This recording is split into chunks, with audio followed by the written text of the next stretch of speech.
Konferensi Studi Regional Komda Region 8 PMKRI tiba di penghujung kegiatannya Minggu 27 Juni 2021. Usai dari agenda konferensi pers pelaksanaan sidang kehormatan dalam rangka penutupan KSR Komda Region 8 resmi ditutup.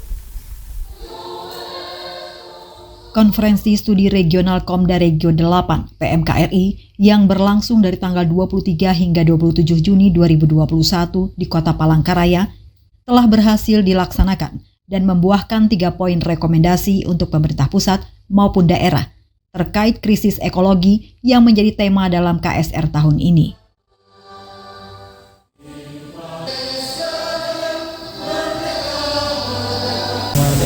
Hari ini KSR berjalan dengan lancar, jadi tanpa ada kendala.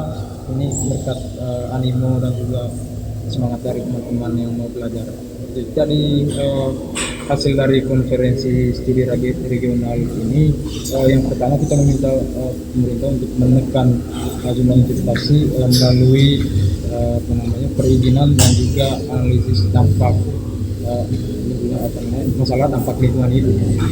Itu harus diperketat karena bagaimanapun perizinan dan juga analisis AMDAL inilah yang sering bermasalah, dan ini harus diperketat. Karena juga yang terjadi selama ini kita melihat bahwa karena memang kebanyakan yang bermain di kebijakan kementerian korporasi, jadi seolah-olah perizinan dan juga AMDAL itu dipermudah.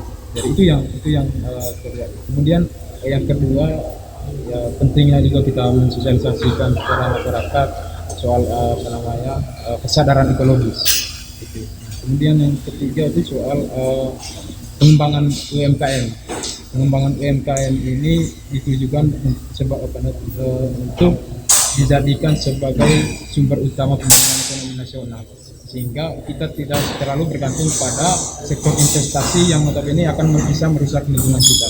Jadi itu 3 hal yang menjadi penekanan kita dalam dari hasil dari proses KSR ini. Di tempat yang sama, Ketua Presidium Cabang Kota Palangkaraya, Obi Seprianto mengatakan, konferensi studi regional kali ini dengan tema krisis ekologi kiranya menjadi warning bagi kaum muda agar peka terhadap lingkungan dan bersama-sama berupaya menjaga dan melestarikan lingkungan alam sekitar. Sampaikan tadi berjalan dengan aman, tentunya menjadi poin selain tadi rekomendasi akhir, ya tentunya ini menjadi daya kritis secara khusus untuk pemuda Kalimantan Tengah, itu tentunya sebagai juga pembelajaran bagaimana kita masalah lingkungan ini, yaitu minimal keterkaitan dari anak muda, yaitu juga harus peka terhadap kondisi lingkungan, dan minimal harus ada aksi konkret dalam kita melaksanakan suatu tindakan. Sebagai contoh adalah aktualisasi dari kita sebagai kaum pelajar, baik kita sebagai kaum pendidik juga, ya tentunya ada aktualisasi sederhana sebagai contoh yang memang sudah dilaksanakan dari hasil akhir dari konferensi studi regional ini. Salah satu konkret nyata tadi sudah kami lakukan sebagai contoh kegiatan yang dilakukan sehingga minimal kesadaran yang kita bangun tentunya melalui kajian-kajian kritis dan akademik tentunya juga ditopang dengan aksi nyata yang real dapat kita lakukan sebagai pemuda dan mahasiswa. Dari awal kegiatan hingga sidang kehormatan penutupan kegiatan KSR Komda Region 8 dihadiri oleh Presidium Pengembangan Organisasi PP PMKRI periode 2020-2022, Komisaris Daerah 8 PMKRI Cabang Palangkaraya, PMKRI Cabang Banjarmasin, dan PMKRI Cabang Samarinda. Dari Kota Palangkaraya, Hari Raimundo melaporkan.